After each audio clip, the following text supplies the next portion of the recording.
বাহ, চমৎকার। আর এই সমস্ত হারকাতের জন্যই মানুষ তোদের বিরোধিতা করছে।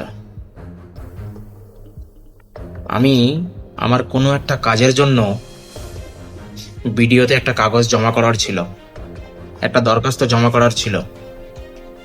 তো সেটা আমি কোনো একজনের হাত করিয়ে সেটা জমা করেছি। তো ব্যক্তিটা খুবই প্রভাবশালী, কিন্তু আমি কখনোই এটা ভাবতে পারিনি যে সে পিঠ পিছনে আমাকে এইভাবে খাঞ্জার মারবে। আজ আমি ভিডিও থেকে জানতে পারলাম যে আমার নামে কোনো কাগজই ওখানে জমা পড়েনি। তাহলে আমি যখন কোনো একটা কাজ দিয়েছি, আমি যখন কোনো একটা জিনিস চেয়েছি, দরখাস্ত দিতে বলেছি, সেটা যখন করা হয়নি, তাহলে আমি তোদের সাথ দেবো কেন? কেন তোদের সাথ দেবো আমি? তোরা চুরি করবি, ডাকাতি করবি, আর আমি তোদের সাথ দেবো? ভাবলি কিভাবে?